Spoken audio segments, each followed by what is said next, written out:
찾는 데까지는 3년 정도가 걸린 것 같고, 그냥 찾고 나서는 또 만나기까지 1년 정도 또 걸린 것 같습니다. 태평양을 건너 도착한 주인공의 이름 스티처다.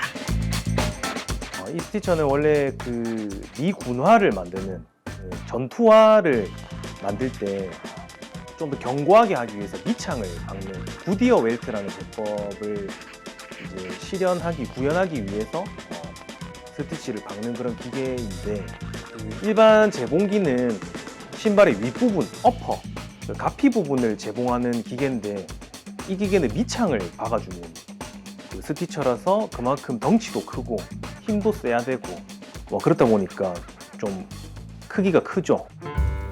키 150cm, 400kg이 넘는 거대한 재봉기. 랜디스 스티처의 탄생은 제2차 세계대전.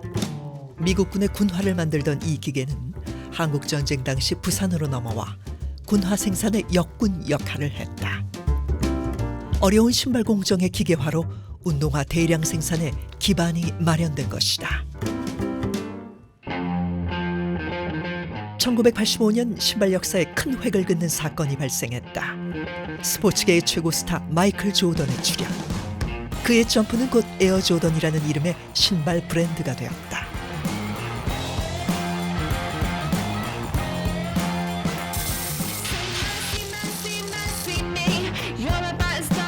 조던 브랜드의 역사가 시작된 곳은 대한민국 부산. 부산공항에 마중을 나갔어요. 그런데 그 사람을, 그러니까 제일 큰 국제상사 수출팀이 픽업을 해가지고 가버렸어요. 그러니까 저는 뺏겼죠, 바이어를. 대합실 한쪽에 있는 커피숍에서 어떡하나 하고 커피를 마시고 있는데 누가 등을 탁 쳐요. 그 돌아보니까 그 사람이 이 나이키 회사의 오늘날 필립 나이트예요. 휴지 같은 거 꺼내가지고 거기다가 또 적고 또 집어넣고 그랬었어요. 그래서 여기 그 칵테일 냅킨에다가 메모를 하고 그랬는데, 그 후에 나이키의 이 한국과의 신발 계약에 초안이 됐다. 조던 브랜드의 성공 이후 전 세계 유명 브랜드들이 앞다투어 부산에 신발 생산을 의뢰했다. 스티처로 군화를 만들며 신발 생산의 기본 기술을 쌓은 부산은 1980년대 세계적인 신발 도시로 급성장했다. 한 번씩 꿈을 꿉니다. 제가 회사에서 사보 만드는 거였어요. 생판 놀다가 내일 사보로 내야 되는데 홍보도 하나 안 써놓고 아무것도 없는 거예요. 놀래가지고 꿈을 탁 꾸면 이 꿈이었구나. 1980년대 신발 산업 중심지였던 부산 진구. 저쪽에 상가건물 보이죠? 저기가 이제 사무부서, 그러니까 기획부, 총무부, 전산실 등등이 있을 거예요. 또 그 옆에 이 자리에는 생산 관리 부서가 있었습니다. 아파트 단지들은 전부 다 그 생산 부서, 가공가였죠. 아침에 이제 저 사무동 3층에서 이제 창밖을 내다보면 아침 출근하는 분들이 쭉 줄을 서가지고 그 건널목 신호등 대기하고 있습니다. 그러다가 신호등이 이제 파란불로 바뀌면 한꺼번에 이제 건널목을 건너는데 정말 장관이었습니다. 인산인해. 50년대 200개 업체에 불과했던 부산 신발 공장이 90년대에는 1000곳을 훌쩍 넘었다. 재봉은 신발 공장 인력의 70%를 차지할 만큼 중요한 영역이었다. 소형화된 계량 스티처는 부산 신발 산업의 숨은 역군이었다. 스티처의 발자취를 더듬어 김병희 씨가 찾은 곳은 부산 재봉틀 거리의 한 업체. 아이고, 사장님 안녕하십니까? 김 대표 어서 오세요. 예. 오랜만에 잘 나왔네. 지내셨죠? 예. 재봉기로 부산 신발 산업의 역사를 한눈에 볼 수 있다. 제가 이 가게 한 지가 한 45년 정도 거의 되지 싶습니다. 그 45년 동안 전국적으로 미신 공급도 많이 하고 또 에이스도 많이 댕기고 또 여러 가지 풍부한 재밌는 일도 많고 또 이래 힘든 부분들도 많았죠. 그 당시만 하더라도 그 요즘은 가면은 미싱 1대1로 탁탁탁탁 이렇게 앉아 하는 기계들이 있었는데 옛날에는 가면은 미싱 옆으로 쫙 이렇게 샤워도 길게 모두 하나 가지고 옆으로 쫙 앉아가지고 바느질 하는 아가씨들이 쭉 앉아가 바느질하고 그랬다고요. 이게 한 100년 정도 된 기계라 지금. 100년이나. 그렇지. 신발 공장은 물론 가정집에서도 재봉기 하나쯤은 구비하고 있던 시절. 이곳저곳 불려다니며 안 만져본 기계가 없다는 그에게도 특별한 재봉기가 있다. 얼마 전 부산으로 귀향한 스티처다. 야, 이거 어떻게 그러노? 상당히 기술이 좋은데. 야, 진짜 구한다고 귀한 거다 이거. 구한다고 네. 고생했습니다. 그렇네. 진짜. 아, 1년 걸렸어요. 1년. 그 접대하면 또 고한 데서 하더니 오가더미로 이제 구애가 들어왔네. 네. 이제 설치 다 했네 들어와가지고. 네, 설치도 어. 다 했고 뭐 세팅도 반하고 다음에 오셔서 한번 점검 해 주십시오. 그 고생했네. 야, 그래 김 대표 기술이 좋은데 이 정도 같으면. 응? 옛날에는 80년대는 신발이고 봉제가 엄청나게 우리나라가 육성이 잘 돼가지고 엄청나게 번창했잖아요. 지었는데 지금은 싹 다 외국으로 나가버리고 뭐 외국에 또 뭐 베트남에 가 나가 옛날에 하는 사람들은 가지 나간 사람들이 있을 거고 중국으로 가지 나간 사람들이 있을 거고 인도네시아 가지 나간 사람들이 있을 거고 거의 다 빠져나가니까 국내에서 이야기가 더 보기가 더 힘들죠. 80년대 귀한 몸이었던 스티처는 부산 신발 산업의 쇠퇴와 함께 쫓겨나듯 사라졌다. 네, 이제 출발합니다. 그렇게 30여 년이 지난 어느 날 스티처가 미국에서 발견됐다. 당시 부산의 신발 기술자가 스티처와 함께 미국으로 떠났고 몇 사람의 손을 거쳐 정착한 것이다. 수없이 신발을 만들던 스티처의 기억이 파금질되는 순간 시대를 넘어 부산으로의 귀향이 시작됐다.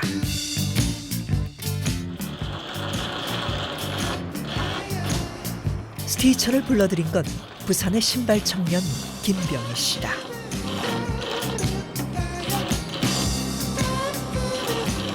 저는 1985년도에 부산에서 태어나서 지금까지 쭉 신발을 만들어 오고 있는 수제화 공방을 운영하는 김병희라고 합니다. 에어조던의 첫 번째 시리즈와 같은 해에 태어난 김병희 씨. 이 신발은 그에게 운명이었다. 김병희 씨가 만드는 신발에는 1980년대 부산이 녹아있다. 스티처를 찾아내고 당시의 방식을 고수하는 이유도 바로 여기에 있다.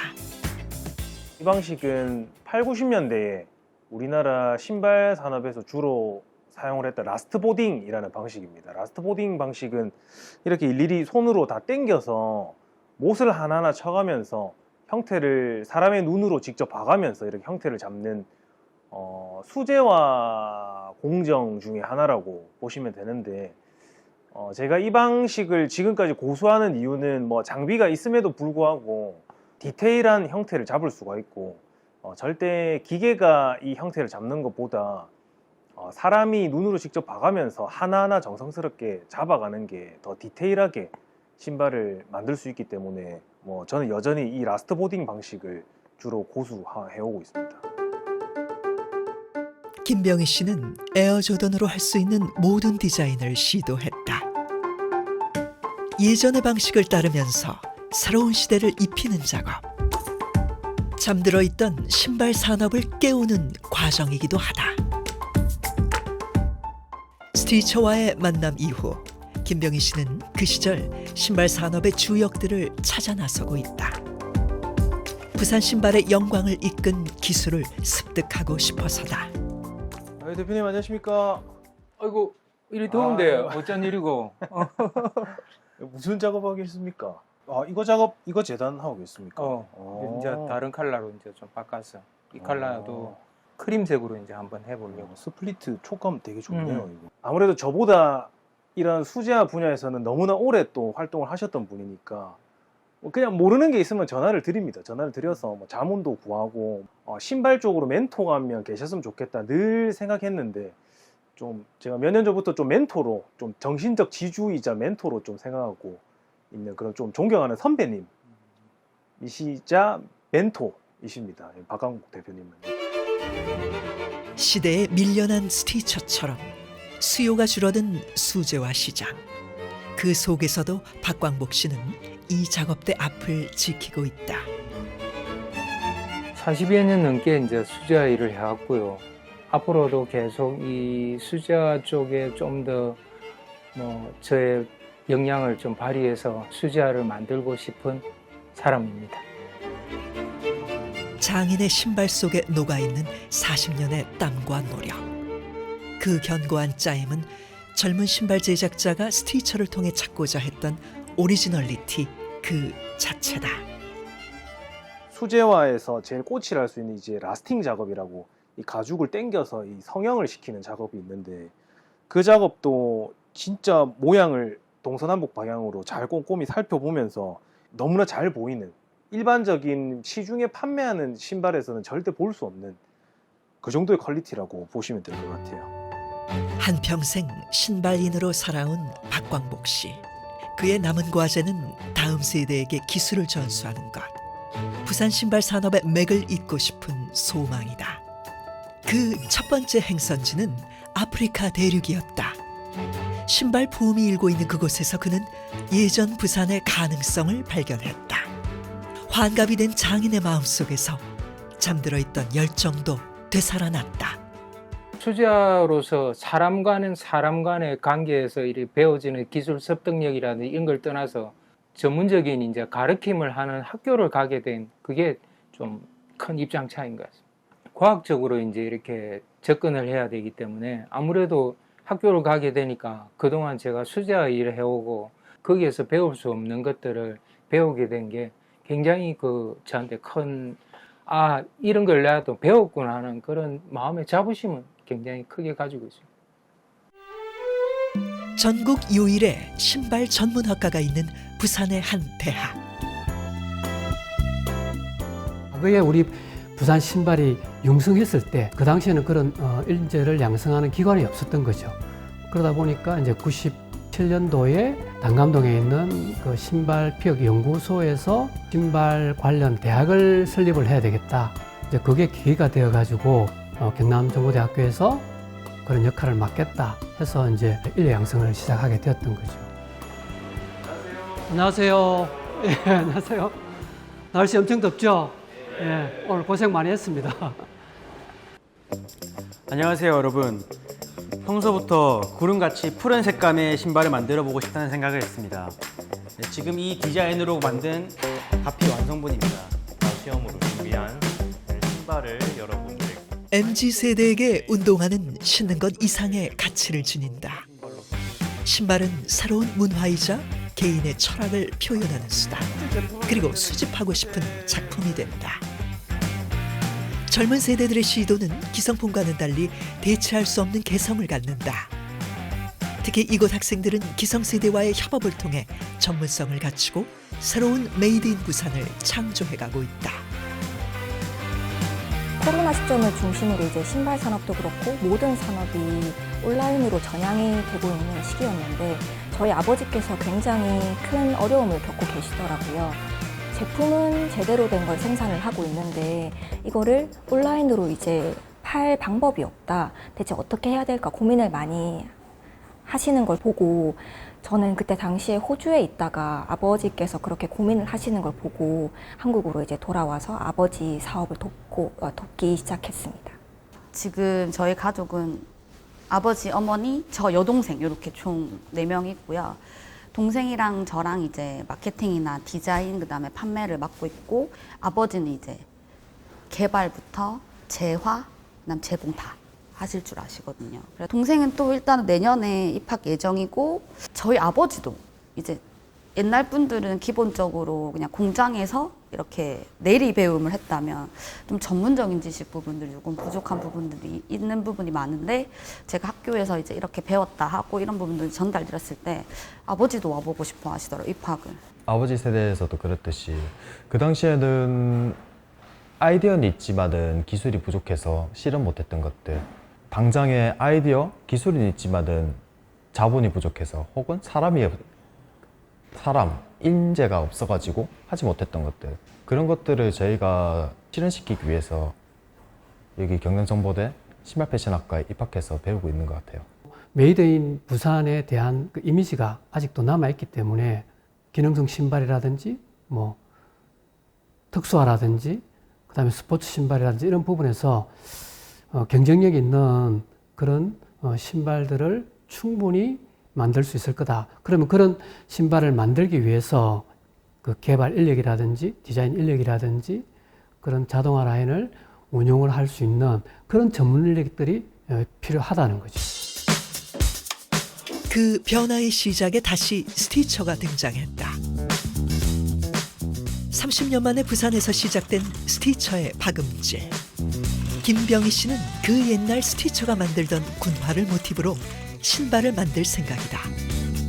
란디스 스티처와 100% 친해지진 않아서 100% 만족스럽게는 안 박혔는데 이 스티처만이 주는 약간 투박하게 좀 박히는 소리, 투박하게 박히는 이 스티치, 이게 스티치를 박으면서 손끝에 전해지는 약간 진동 이런 것들이 너무 오래 기다린 기계라서 그런지는 모르겠지만 굉장히 스트레스도 풀리고 굉장히 좀 경쾌하게 좀 다가오는 것 같아서 너무 만족스럽습니다.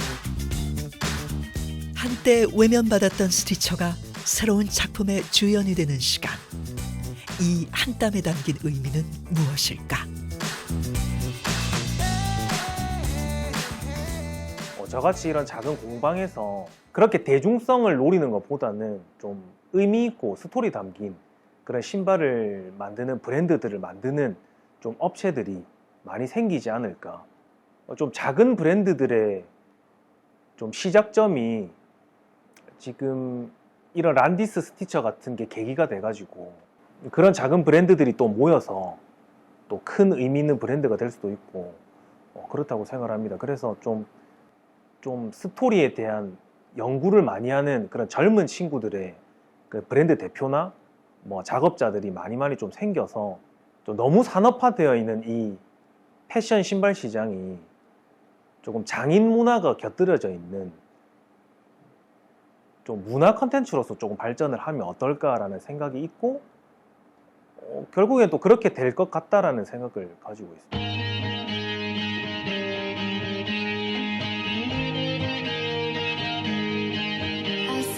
인류 발전의 최정점에 서 있는 지금. 그 시작은 인류가 걷는 순간부터였다.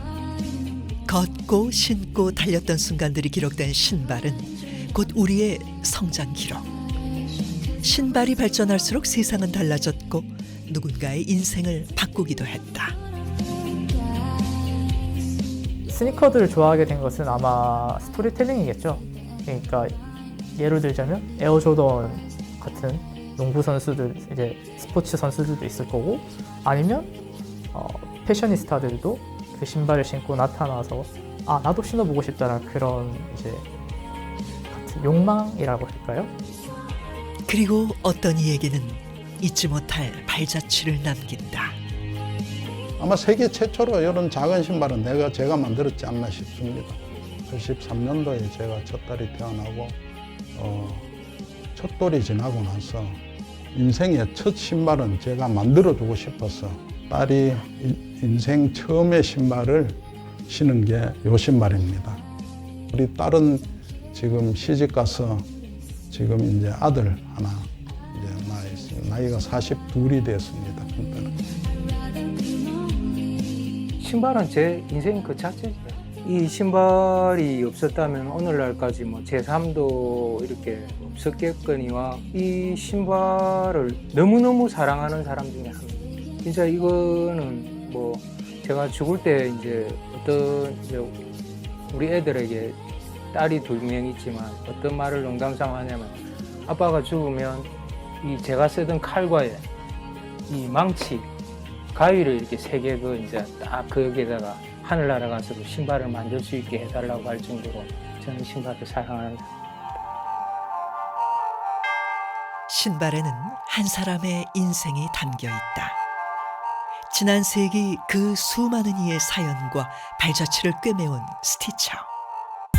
스티처의 귀향은 수없이 피고졌던 지난 시간에 대한 추억.